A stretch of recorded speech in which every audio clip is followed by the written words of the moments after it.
एक मित्र ने लिखा है,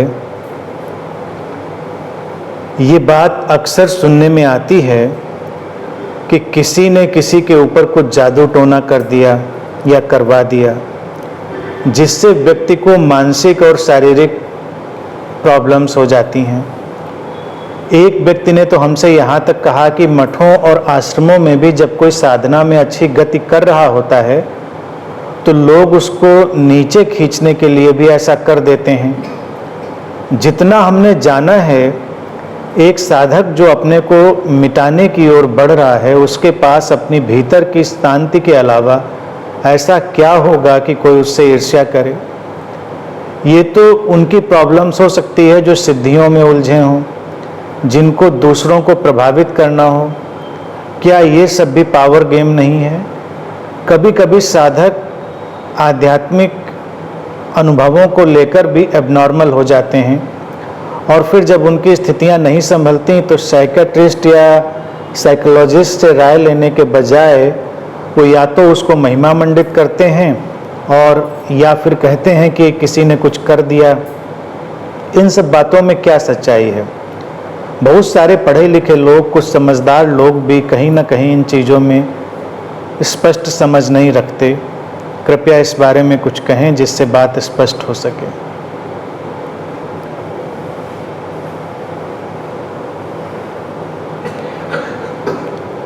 समझदारी का पढ़ने लिखने से कोई बड़ा रिश्ता नहीं होता, सामाजिक स्थितियों से भी उसका कोई बड़ा रिश्ता नहीं होता। जीवन के अनुभव भी लोगों को समझदार बनाते हैं, इसमें भी कभी कभी संशय होता है। हालांकि अनुभव लोगों को समझ देने चाहिए, लेकिन अनुभव समझ देते हो ऐसा आवश्यक नहीं। बात समाज में जो चलती रहती है और लंबे समय से चली आ रही होती है, लोग उस पर पुनर्विचार करना नहीं चाहते और स्पष्ट रूप से उसे देखना नहीं चाहते, इसलिए ऐसी बातें चलती हैं। अगर इस बात को स्पष्ट रूप से समझें तो अस्तित्व में तमाम तरह की घटनाएं घटती हैं। वो घटनाएं हैं, एग्जिस्टेंशियल हैं, अस्तित्वगत हैं। जादू टोना और ये इस तरह की जो बातें हैं, इनका कोई भी अस्तित्व नहीं है, न इनमें कोई वास्तविकता है। अपने विकास क्रम में व्यक्ति ने अपने अंदर तमाम तरह के भ्रम पाले। उन भ्रमों को पालने में ऐसी बातों का उसे एहसास हुआ कि हाँ, ये शायद बात ऐसी हो सकती है। कालांतर में कुछ लोगों ने चालाकी के साथ या उनके अंदर कोई और वृत्तियां आईं जिसके कारण उन्होंने इन चीज़ों को हवा देनी शुरू करी। मानवीय विकास की यात्रा में शुरुआत में तमाम बातें व्यक्ति के साथ ऐसी आती रहीं जिसमें उसको लगता रहा कि जैसे हम कुछ ऐसा जादू जैसा कर दे रहे हैं, या कुछ लोग ऐसा हैं जो जादू कर देते हैं, क्योंकि उनको सिस्टम नहीं पता था, उनको बातों का तरीका नहीं पता था। अब जैसे मान लीजिए कोई बहुत कुशल वक्ता हो तो भी तो जादू ही कर रहा है। आप उसकी बातों से प्रभावित होते हैं, समझते हैं उसकी बात, तो एक अर्थ में तो उसने जादू ही किया आपके ऊपर। तो इसको अगर हम पोएटिकली, काव्यात्मक रूप से एक्सेप्ट करें तब तो बात ठीक है, लेकिन फिर ये जो जादू टोना टाइप की चीजें लोग समझते हैं, उसकी तरफ लोग अगर जाएंगे तो वो सब बेकार की बातें हैं। उनमें तिनका भर भी सच्चाई नहीं है। इसको बहुत विश्लेषित करने की, एनालाइज करने की भी जरूरत नहीं है। कैसे नहीं है, इसको समझें। देखिए, जो मानसिक विक्षिप्तताएं लोगों के अंदर आ रही हैं, अगर तुम उन लोगों का ऑब्जर्वेशन करोगे, उनका निरीक्षण करोगे, तो उनके अंदर उसके बीज पहले से ही होते हैं। कई लोग बड़ी विषम परिस्थितियों में रहकर भी अपना मानसिक संतुलन कभी नहीं खोते, और कई लोग अच्छी परिस्थितियों में रहते हुए भी अपना मानसिक संतुलन खो देते हैं। परिस्थितियों का संघर्ष व्यक्ति के ऊपर एक दबाव बनाए, ये बात तो मानी जा सकती है, लेकिन वो भी एक कोई आवश्यक कारण नहीं है। लोगों के अंदर बीज हैं, विक्षिप्तता की ओर जाने के बीज हैं, वो उनकी कंडीशनिंग के कारण उनके अंदर आए हैं। लोगों के अंदर समझ की ओर जाने के बीज हैं, वो उनकी अपनी कंडीशनिंग के कारण आए हैं। ये उनको नैसर्गिक रूप से मिला हुआ है, ये उनको पहले से ही मिला हुआ है। अब अगर उनकी परिस्थितियां उन बीजों को हवा देने वाली बन जाएं, पानी देने वाली बन जाएं, उनको भोजन देने वाली बन जाएं, तो वो बीज जल्दी अंकुरित हो सकते हैं। कभी कभी परिस्थितियां अलग हो जाएं, विपरीत हो जाएं, तो बीज अंकुरित होने की संभावना से अलग भी हट सकते हैं, समाप्त भी हो सकते हैं। जैसे कोई बीज उगता है तो सारी परिस्थितियां चाहिए उसके लिए, वर्षा ना हो, धूप ना निकले, आप उसकी सार संभाल ना ठीक से कर पाए तो बीज खत्म हो जाएगा। अपनी जो यात्रा है व्यक्ति की, उसमें ऐसे तमाम बीज समेट कर लोग चल रहे होते हैं। विक्षिप्तता की ओर बढ़ने वाले लोगों के अंदर एक दिवा स्वप्न की स्थिति, काल्पनिक दुनिया में जीने की उनकी तमाम स्थितियां हम देख पाएंगे। यथार्थ से कटकर जीने की उनकी जो प्रवृत्ति है वो उनके ऊपर हावी रहती है, यही बीज के रूप में। कल्पना बुरी नहीं है, कल्पना बहुत शक्तिशाली इंस्ट्रूमेंट है।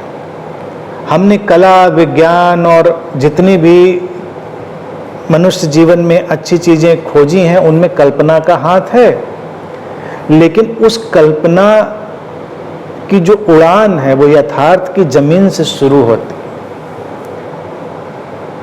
अब यहीं पर जो बॉर्डर लाइन है वो बड़ी पतली सी होती है। अगर कोई यथार्थ की जमीन को छोड़कर पूरी तरह कल्पना की दुनिया में उड़ता चला जाए तो किसी भी क्षण विक्षिप्त हो सकता है, संभावना पूरी है। जैसे कि लिखा है, लोग आध्यात्मिक अनुभवों के पीछे एबनॉर्मल हो जाते हैं क्योंकि उन्होंने अध्यात्म को कुछ अलग चीज मान लिया है। उन्होंने उसको शांति नहीं माना है, उन्होंने उसको समझ नहीं माना है, उन्होंने उसको अपने भीतर विवेक के उदय होने की कोई अवस्था नहीं माना है। उन्होंने समझा है कि आध्यात्मिक अनुभव का अर्थ है जैसे कोई ऐसी दुनिया का खुल जाना जिसका इस दुनिया से कोई रिश्ता नहीं होता। ऐसा उनकी तमाम किताबों में लिखा है, तमाम ऐसे रिलीजियस जो बुक्स हैं उनमें लिखा है। पीछे जो तमाम ऐसे गुरु महात्मा आते रहे उन्होंने ऐसी बातें कही हैं। इस लोक की बात, उस लोक की बात, स्वर्ग नर्क की बात और तमाम चेतना के तलों की बात व्यक्ति को लुभाती है, क्योंकि लोग तो अज्ञात में जाने का आकर्षण महसूस करते हैं। हम यूं ही पूरी दुनिया घूमने में रुचि रखते हैं, जहाँ तुम नहीं गए होते हो वहाँ जाने में तुमको अच्छा लगता है। अब भौतिक रूप से ना जा पाए तो व्यक्ति को ये बड़ा लुभावना लगता है कि कुछ ऐसा है। अब यहाँ पर जो पेंच है वो ये है कि हाँ, बहुत कुछ अदृश्य ऐसा है जो हमारी दृष्टि की सीमा में नहीं है, लेकिन उसको हम दृश्य की सीमा में ला सकते हैं यथार्थ रूप से। तो वो तो हमको रूटेड रखेगा, यथार्थ के जीवन से जुड़ा हुआ रखेगा। लेकिन अगर हम अदृश्य को इतना एब्स्ट्रैक्ट बना देंगे, इतना वायवीय बना देंगे कि वो पकड़ में ही ना आए, तो निश्चित ही एबनॉर्मलिटी के दरवाजे तो खुलेंगे। इसीलिए ऐसी तमाम आध्यात्मिक पुस्तकों को मैं रिजेक्ट करता हूँ, लोगों को हतोत्साहित करता हूँ उनके अध्ययन में जो ऐसी काल्पनिक बातें करते हैं, क्योंकि उनसे तुमको हासिल कुछ नहीं होता। तुम एक अपनी कल्पना की दुनिया में चले जाते, अपनी दुनिया तुम रच लेते हो। कई कल्ट्स में और कई रिलीजन में तुम देखोगे ऐसी किताबों की व्यवस्था है जहां पर वो ऐसी बातें करते हैं। अब तुम्हारे सामने तो कोई उसका प्रमाण है नहीं, तो कोई ना कोई व्यक्ति आकर तुमको बताएगा कि नहीं नहीं ऐसा है, मैंने देखा है, ऐसा मुझे महसूस हुआ है, और फिर उसके आधार पर कुछ लोग और कहानियां गढ़ेंगे, कहानियां बुनेंगे। जादू टोने की जो बात है, ये बात भी कहीं ना कहीं धर्मों से निकल कर आई है, रिलीजन से, क्योंकि लोगों को लगता है कि हम कुछ ऐसा कर देंगे कि लोगों के ऊपर उसका इतना गहरा असर पड़ेगा कि वो अपनी सामान्य स्थितियां खो देंगे। ताओ एक परंपरा रही, चीन में विकसित हुई लाओ त्से के प्रभाव में, और वो परंपरा भी वैसी ही रही जैसी बुद्ध का ढंग था। और फिर कहते हैं लाओ त्से और बुद्ध का जो मिलन हुआ चीन में, जब बुद्ध का ज्ञान गया और ताओ से उसका सम्मिलन हुआ, तो ज़ेन परंपरा विकसित हुई, जो अपने आप में बड़ी ही प्रैक्टिकल और यथार्थवादी देखा जाए एक परंपरा है। ताओ में ऐसी तमाम कहानियाँ वो लोग कहते हैं जो मनुष्य के स्वभाव को बताती हैं। वो कहती हैं कि कहानियाँ कि कभी व्यक्ति सागर के किनारे खड़ा होता है और उसको लगता है कि उस सागर की लहरों को उठा सकता है, उनको गिरा सकता है, और कहकर देखे तो ऐसा लगेगा भी। अगर वो किनारे खड़े होकर कहे कि लहरें उठें, तो लहरें उठ जाएंगी, क्योंकि लहरें तो उठ ही रही हैं। अगर वो कहे लहरें गिर जाएं, तो लहरें गिर जाएंगी। ताओ कहेगा कि जब सूर्यास्त होने पर है या सूर्योदय होने पर है और कोई खड़ा होकर कहता है कि सूरज डूब जाए, सूरज डूबेगा। सुबह होने के पहले कोई कहे कि सूरज उग जाए, तो सूरज उगेगा। और पहले के वक्त में आम तौर से लोगों को इतना प्राकृतिक ज्ञान भी नहीं होता था कि कैसे जो नेचर के रिदम है उसमें घटनाएं घट रही हैं। और कुछ ऐसे वाइज लोग, कुछ ऐसे समझदार लोग जो उस नेचर के रिदम को भी समझ लेते थे, तो अगर वो ऐसी बातें भी बता देते थे तो लोगों को लगता था कि ये तो निश्चित बहुत शक्तिशाली व्यक्ति है, क्योंकि इसको कैसे पता कि ऐसा होने वाला है।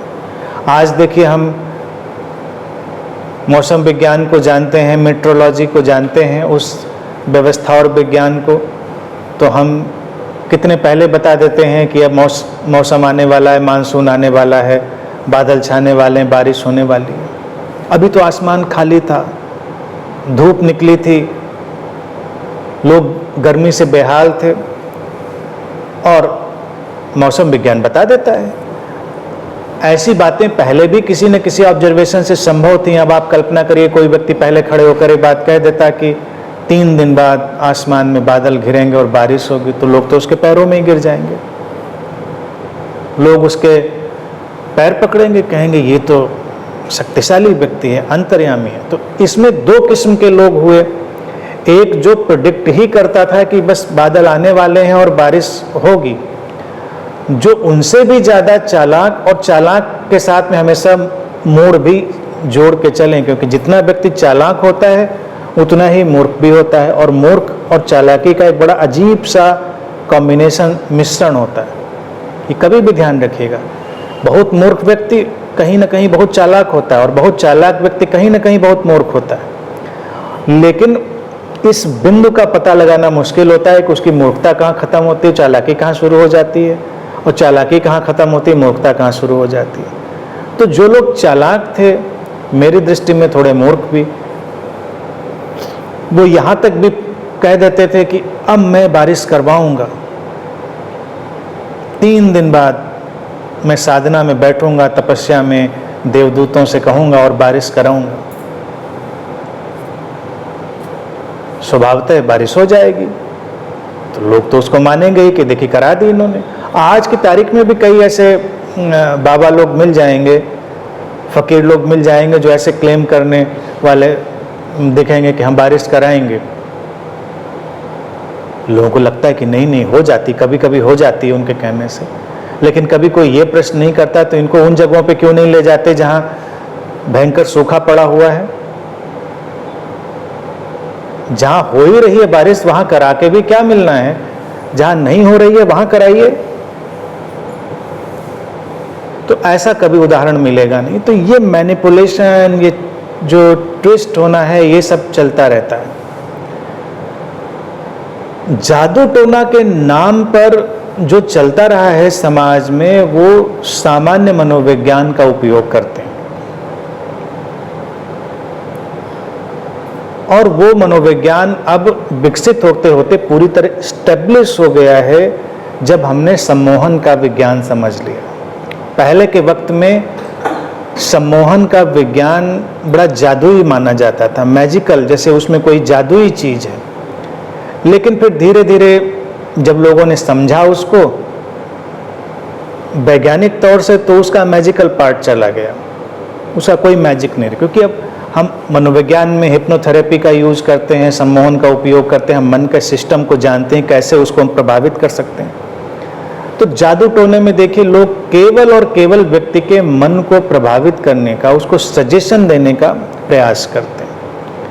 ये सजेशन का ही जो पूरा काम है, ये व्यक्ति के मन को ऊपर नीचे, दाएं बाएं, अंधेरे उजाले में कैसे भी ले जा सकता है।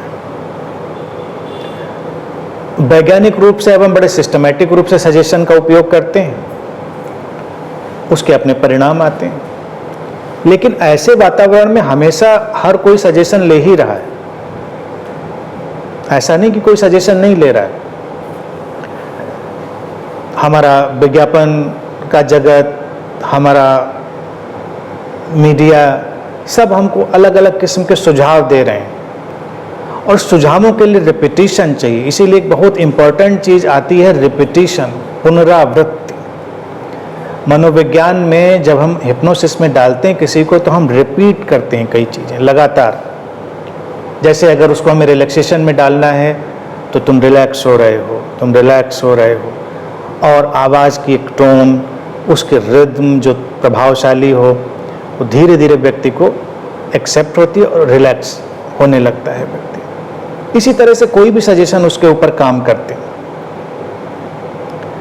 जादू टोना जिसको लोग कहते रहे हैं, उसमें भी हम देखें कि कुछ लोग इतनी बात जान गए थे कि लोगों के मन के साथ खेला जा सकता है, और लोग प्रभाव को ग्रहण कर लेते हैं, तो वो माहौल बनाते हैं। इसीलिए कहीं भी जादू टोना अगर करने वाला व्यक्ति होगा, तो तुम उसका एम्बियंस और माहौल और उसकी खुद की अपनी अपीयरेंस ड्रामेटिक देखोगे, नाटकीय देखोगे। ऐसा नहीं होगा कि बहुत सामान्य रूप से आकर वो जादू टोना कर दे, उसको दिखना चाहिए वैसा। फिल्मों ने उसको और फिल्मी ढंग से अडॉप्ट किया है, लेकिन कई बार तो वो जगहें फिल्मी से भी ज़्यादा फिल्मी होती हैं, लोगों की बातें भी थोड़ी ज़्यादा फिल्मी होती हैं, और व्यक्ति जोर से तुमसे कोई बात कह रहा है कि ऐसा होने वाला है, ऐसा होगा। अब तुमने उस सुझाव को पकड़ लिया, तुम्हारे ऊपर उसका असर आएगा। कभी तुम डर गए हो, तुमने सुझाव को पकड़ लिया, तुम्हारे ऊपर उसका असर आएगा। ज्योतिषी, तांत्रिक, मांत्रिक, फकीर, जितने भी लोग हैं, इसमें से तुम ऐसा शायद ही कोई ढूंढ के व्यक्ति ला पाओगे जो तुम्हारे मनोबल को ऊंचा उठा दे, तुमको किसी न किसी रूप में डराएगा। और जितना तुम डरोगे, उतना तुम सजेस्टिव होगे, उतना तुम कमजोर होगे, सुझाव ग्रहण करोगे, उतना ही असर होगा। अगर तुमको कोई रत्न भी पहनाना है, तो पहले तुमको डराना जरूरी है कि क्या कमजोर है, क्या खराब है, क्या खतरनाक है, कौन सी तरंगें तुमको नष्ट करने वाली हैं, क्या तुम्हारे ऊपर भयानक विपत्ति आने वाली है। तुम कहोगे ठीक महाराज, अब बताइए, तब असर करेगा। लेकिन अगर ऐसे ही चलते चलते सड़क पे कोई तुमको कुछ पकड़ा दे कि देखो इसका कोई असर होता है, तो नहीं, मजा नहीं आया। तो पहले माहौल भी चाहिए। तो माहौल एक व्यक्ति अलग तरह से बनाएगा, जादू टोना वाला अलग तरह से माहौल बनाएगा। ऐसी ऐसी चीजें वियर्ड तुम्हारे लिए रखेगा जो तुम सोच भी नहीं सकते, तुम उनको देख के ही घबरा जाओ। इसीलिए उसमें खून खराबा भी शामिल होता था, बलि शामिल होती थी, हड्डियां, नरकंकाल, खोपड़ी, ऐसी ऐसी चीजें जिनको तुम्हें देख के अजीब सी भयावह कोई स्थिति बनने लगे दिमाग में, और तुम सजेस्टिव होने लगो। कभी तुम इस पर विचार नहीं करते, जो डरावनी पिक्चरें होती हैं उनको देखते देखते भी तो तुम डरने लग जाते हो। जो पिक्चर बनाई है जिसने, उसने तो बिल्कुल टेक्नोलॉजी से बनाई है, जानते हुए कि ये आवाज़ तुमको डराएगी, इस तरह की लाइट का इफेक्ट तुमको थोड़ा भय देगा, अचानक कोई सीन उसमें चमकेगा तो तुम चौंकोगे। और वो तो बिल्कुल एडिटिंग टेबल पर बैठकर अच्छे से एडिट करके सब चीज़ें बनाई गई हैं, पूरे तुमको भी पता है, लेकिन देखते देखते तुम्हारे भी अंदर भी सिहरन दौड़ने लगती है। अगर तुम रात में देख रहे हो तो रात में उसका असर ज़्यादा क्यों होता है? रात में माहौल होता है, अंधेरा थोड़ा वैसे मिस्टीरियस होता है। कई लोगों को डरावनी पिक्चर देखने का शौक होता है, उसके देखने के बाद वो कमरे से बाहर नहीं निकलते, किसी को साथ लेके निकलते हैं। बाथरूम भी जाते हैं तो टार्च लेके जाते हैं कि कहीं कोई जो भी देखा था खटाक से दरवाज़ा खोल के निकलता है, वो मेरे दरवाजे के पीछे से न निकल आए, जानते हुए कि ये पिक्चर है, स्पेशल इफेक्ट है, लेकिन उनका जो मन है सुझाव करने का वो पकड़ लेता है। तो यही सब जादू टोना में रहा। गंडा, ताबीज़, जितनी भी चीज़ें वो तुमको सुझाव देती। अब कोई तुम्हें ताबीज़ डाल देता है, कहता जाओ सब ठीक होगा। अब ठीक तो जो है सो ही है, तुमको यकीन होता है, थोड़ा आश्वासन होता है कि हाँ भाई ठीक हो जाएगा। तो ये केवल हिप्नोटिक सजेशंस का उपयोग करने वाले लोग हैं, इसीलिए उनकी वेशभूषा हमेशा असामान्य होती। कभी भी देख लें, दाढ़ी होनी चाहिए, कुछ आंखें होनी चाहिए विचित्र सी। अब इन सब चीज़ों को अगर हम किनारे भी हटाएं तो हिप्नोसिस के विज्ञान में हमने एक चीज़ और भी समझ ली जब हमने मनोविज्ञान पर काम किया, सेल्फ हिप्नोसिस। एक हिप्नोसिस बाहर से आई हुई और एक सेल्फ हिप्नोसिस, यानी कि स्व सम्मोहन। हम अपने आप भी अपने को लगातार सुझाव दे रहे होते हैं और अपने को हम अपने आप भी सम्मोहन की अवस्था में डालकर प्रभावित कर रहे होते हैं। अब कई लोग कई कारणों के चलते हुए, उनके वो भय हो सकते हैं, उनके वो प्रलोभन हो सकते हैं, वो अपने को तमाम तरह के सुझाव दे रहे होते हैं और फिर अचानक एक दिन वो स्लिप हो जाते हैं। यानी कि अगर वो सेल्फ हिप्नोटिक स्थिति क्रिएट हुई, वो ट्रांस उनके अंदर पैदा हुआ और वो स्लिप हुए, तो इसमें मैं हमेशा एक चीज कहता हूं कि एक बिंदु तक कहानी तुम बनाते हो,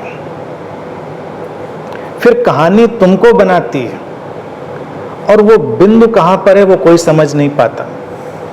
यानी कि एक बिंदु तक तो तुम कहानी रचते हो, फिर वो कहानी अपने में इतनी स्ट्रेंथ गेन कर लेती कि तुमको ओवर पावर कर लेती। तुम धार्मिक वातावरण देखो, क्या तुमको वो बात समझ में नहीं आती? चाहे धर्म के कोई भी लीडर्स हों, ठेकेदार हों, वो बैठकर क्या करें, उन्होंने कहानी बुनी है, तुम्हारे ऊपर एक कहानी डाली है और फिर तुम उसको जीने भी लग गए हो, तुमको यकीन भी है। धार्मिक मसलों को इनकार करना आसान नहीं होता व्यक्ति के लिए। वो कहेगा नहीं नहीं नहीं, ऐसा कहते चले हैं हजारों साल से, होता होगा। और अगर तुम मंदिरों में, मस्जिदों में, मज़ारों में, गिरजों में, जो भी धार्मिक स्थल हैं उनमें बैठे हुए जो लीडर्स हैं उनको देखो तो तुम्हारा धर्म से विश्वास उठ जाएगा, क्योंकि उनसे ज़्यादा धर्म में यकीन न करने वाला कोई व्यक्ति नहीं होता, क्योंकि वो सारे वही काम कर रहे होते हैं जो उसके खिलाफ जाते हैं। लेकिन तुम्हारे लिए उन्होंने कहानी बुनी है, तुम उसमें यकीन करते हो, तुमको लगता हाँ ऐसा होता होगा। कोई पुनर्जन्म में मानता है तो उसको लगता है पुनर्जन्म होता है, क्योंकि तुमको वो कहानी दी गई। किसी को ये कहानी दी गई नहीं होता है तो कहता नहीं होता। किसी को देवदूतों की, एंजल्स की, देवी देवताओं की कहानियाँ हैं, वो उनमें यकीन करता है। किसी को अलग तरह की कहानियाँ हैं तो उसमें यकीन करता है। कहानियों को तोड़ना, उससे बाहर होना थोड़ा कठिन है, लेकिन हुआ जा सकता है। तो पहले तो ये समझना है कि हम कहानियां कैसे बुनते हैं और कहानियां हम बुनना कब बंद करें। विक्षिप्तता के कई उदाहरण तो रिलीजियस सिनेरियो से आते हैं, जैसे कि प्रश्न में बात पूछी है तो वो होता है। अब कहानी बुनने के पीछे दो ही मुख्य चीजें होती हैं। एक व्यक्ति का या तो कोई लोभ होता है या उसका कोई भय होता है। इसीलिए धर्मों ने देखिए हमेशा डराया है या तो नर्क के दोजक के नाम पे डराया है या स्वर्ग और हेवन के नाम पे उसको लालच दिए हैं। क्योंकि ये दो मूल वृत्तियां हैं व्यक्ति के भीतर, और ये मूल वृत्तियां इसलिए आती हैं क्योंकि कोई भी वर्तमान में जीना नहीं जानता। बाहरी परिस्थितियां भी हमको वर्तमान में नहीं जीने देती, प्रेजेंट मोमेंट में, और हम खुद भी आगे आगे भागते रहते हैं। हमको लगता है कि कल कुछ बेहतर होगा, कल, और जो हुआ था वो ना हो। तो व्यक्ति एक कहानी रचेगा, कहानी में रिपीटिशन बहुत महत्वपूर्ण होगा। इसीलिए तुम अपनी अगर पूजा की प्रक्रियाएं, प्रार्थना की प्रक्रियाएं देखो, उसमें रिपीटिशन पे बहुत जोर है। रिपीट होना चाहिए। दिन में तुमको 4, 5, 10 बार वो प्रोसेस रिपीट होना चाहिए, तुम हिप्नोटाइज होते चले जाओगे। अगर वक्त भी एक होगा तो तुम और हिप्नोटाइज होते चले जाओगे।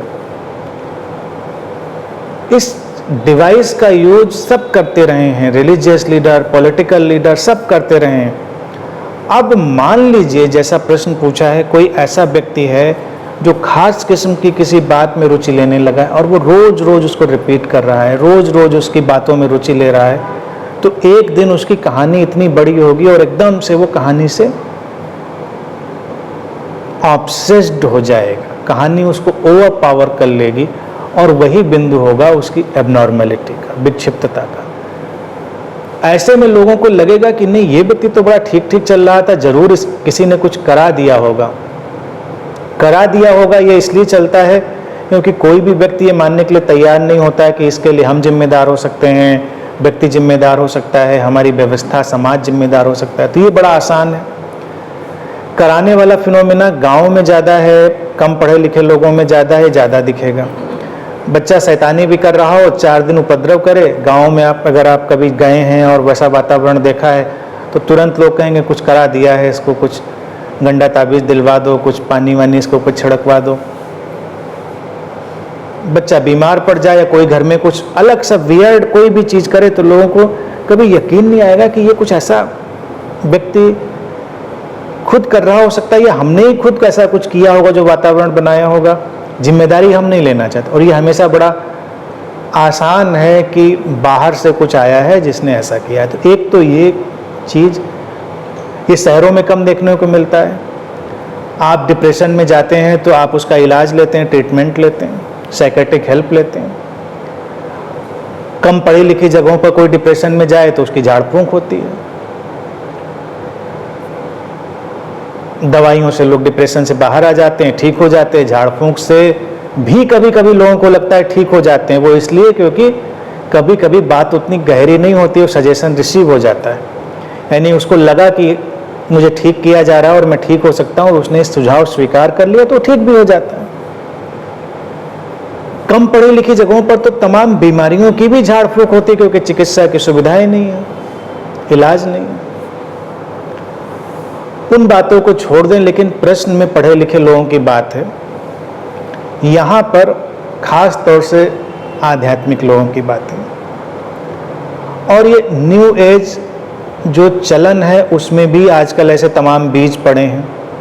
कहीं कोई एंजल थेरेपी चल रही है, कहीं कोई एंजल्स आ रहे हैं जा रहे हैं, कहीं कोई अलग अलग चेतना के तल, उस तरह की बातें बताने वाली किताबें हैं। अब ये लेटेस्ट भी सब चल रहा है, कोई पुराना नहीं है। तमाम तुम ऐसी अदृश्य चीज़ों की परिकल्पना कर रहे हो, थोड़ी देर के लिए ठीक है, चलता है, तुमको सुकून मिल जाएगा तो अच्छी बात है। साइकिक हीलिंग के नाम पर जो चल रहा है तुम देखो, वो भी तुम्हारी कल्पना का ही एक रूप है, और वो केवल सजेशन के रूप में तुमको हेल्प करता और उससे ज़्यादा नहीं करता। तुमको लगता है कि वातावरण में बड़ी निगेटिविटी है तो साइकिक तुमको जो विद्याएं सिखाने वाले लोग कहेंगे एक प्रोटेक्शन शील्ड डेवलप कर लो। अब प्रोटेक्शन शील्ड के लिए तुमको कन्विंस होना चाहिए कि कौन सा कलर प्रोटेक्ट करता है। ब्लू कलर है, वाइट कलर है, वायलेट कलर है, जिनको स्पिरिचुअली तुमको बताया गया है कि हाईएस्ट कलर हैं, तो वो कहेंगे वायलेट कलर का लाइट का आप फॉर्म अपने चारों तरफ विजुअलाइज कर लीजिए, तुम उसके अंदर बंद हो, सील डेवलप हो गया। वाइट कलर की लाइट एक कैप्सूल है तुम्हारे चारों तरफ, तुमको अच्छा लगेगा। क्योंकि तुमने एक सुझाव अपने अंदर पैदा किया और तुम लाइट और इमेजिनरी और इन सब बातों को लेकर सजेस्टिव थे। तुमको लगा मैं प्रोटेक्टेड हूँ, तुम निकल गए, तुमको लगा नहीं मुझे तो कोई नुकसान नहीं हुआ, मैं तो प्रोटेक्टेड था। यहाँ तक भी लोगों को लगेगा तो बड़ी हेल्दी बात है, और हम ये टेक्निक सीखते हैं, ये डिवाइसेस सीखते हैं, प्रोटेक्शन शील्ड डेवलप करना, तमाम तरह की चीज़ें। लेकिन आप कल्पना करिए यही चीज़ थोड़ी सी हाथ से आपके निकल जाए और आपको कभी ये विचार पकड़ ले कि मैंने कैप्सूल में बंद किया था, फिर मैं निकला तो उसके बाहर था नहीं, और नहीं निकला तो कहीं उसका नुकसान तो नहीं हो जाएगा। अब आपके लिए वो जो प्रोटेक्शन था वो जेल बन जाएगा। या फिर आप इसी में लग गए कि आप जहाँ बैठे हैं तो कहीं आप लाइट के बबल पैदा कर रहे हैं, तो कहीं आप घर को शील्ड कर रहे हैं, तो कहीं कोई व्यक्ति आ रहा है तो आप उसको, तो ऐसे तमाम लोगों को मैं जानता हूँ, वो बैठ बैठ के यही काम कर रहे होते हैं क्योंकि उन्होंने किताबों में पढ़ लिया है ऐसा होता है।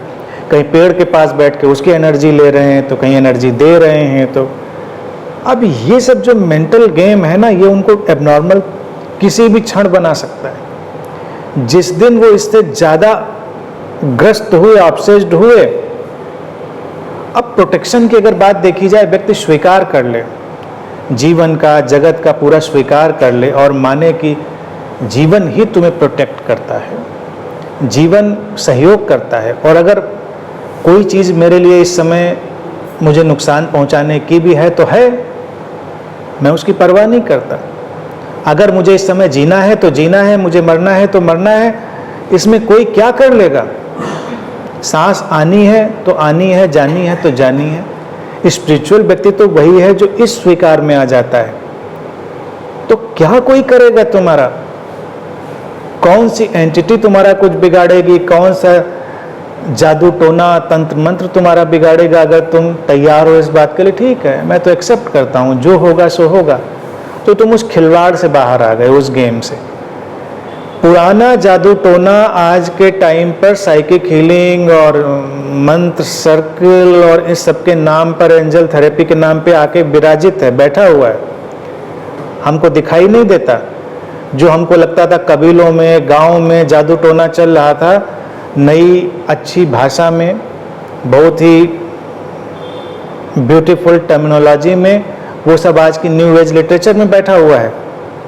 उससे बनता बिगड़ता किसी का कुछ नहीं। तुमको बीमार पड़ना है तो पड़ना है, तुमको स्वस्थ होना है तो होना है। अस्तित्व में सब चल, शरीर बना है तो शरीर बीमार भी होगा। ऐसा तो कोई व्यक्ति नहीं जो ऐसा शरीर लेकर आया है जो कभी बीमार नहीं पड़ेगा, बीमार पड़ेगा, कोई कम कोई ज़्यादा। इसको स्वीकार करें कॉन्फिडेंस से, तो कौन परवाह करता है किसी बात के। अरे भाई हमको पता है ये दवा काम करती तो ले लेंगे, नहीं पता है तो नहीं लेंगे। फिर कल्पनाएं ऐसी हैं कि तुम उन महात्माओं और बाबाओं के दावे भी सुनोगे जो कहेंगे नहीं नहीं ऐसी विद्याएं हैं जिनसे हम 1000 साल तक जिंदा रह सकते हैं, और वही तुमको 70-80 साल में मरते हुए दिखाई देंगे। हमारी हिम्मत नहीं पड़ती कि हम उनसे ये पूछें कि भाई आपको विद्या पता है तो आप 1000 जाने तो 200-250 तक ही, चलो 100-150 ही खींच के दिखा दीजिए। आप कहेंगे नहीं नहीं, अभी तो हम जो नेचर का सिस्टम है उसमें डिस्टर्ब नहीं करना चाहते हैं, प्रकृति का विधान है, जो ईश्वर का विधान है उसको, तो जब विधान ही चलना है तो तुम्हारी इस चीज़ की ज़रूरत क्या है, फिर तो विधान ही चलेगा। जिसको बाइबल ने बड़े खूबसूरत शब्दों में कहा, दाई विल बी डन, उसकी ही इच्छा पूरी होगी, अस्तित्व की इच्छा पूरी होगी। मोहम्मडन्स में भी एक बड़ा खूबसूरत शब्द वो लोग हमेशा यूज करते हैं, इंशाअल्लाह। इंशाअल्लाह का ट्रांसलेशन वही है, दाई विल बी डन। अब एक बात खूबसूरत है, लेकिन उन लोगों के यहाँ भी कर्मकांड, जादू टोना, गंडा ताबीज तमाम फैला हुआ है। हिंदुओं के यहाँ अपना फैला हुआ है, सब रिलीजन में, लेकिन कोर में बातें बड़ी खूबसूरत सबने कही। कोर में यही है कि जब सब उस अस्तित्व के माध्यम से ही होगा तो आप इसे स्वीकार करके शांति से जिएं तो कौन क्या करेगा। और आप डरते हैं इसलिए आप परेशान होते हैं। भय, अभी जादू टोना की बात है, आप एक्सपेरिमेंट करके देखिए, आप पहले ढूंढिए। लोग उस पर वर्कआउट भी नहीं करते हैं। जैसे कभी कभी मेरे पास तमाम लोग आते हैं, कहते हैं कोई मेरा भविष्य अच्छा बता दे, कोई ऐसा। तो मैं कहता हूँ आज का तो आप इंटरनेट के ज़माने में हैं, आप सर्च करिए आपके इलाके में या इस देश में कौन बहुत बड़ा भविष्य रखता है। आप जाइए उसके पास, पूछिए, दूध का दूध पानी का पानी कर लीजिए। जादू टोना की बात है तो आप पहले सर्च कर लीजिए कि कौन बड़े जादू टोना में एक्सपर्ट लोग हैं।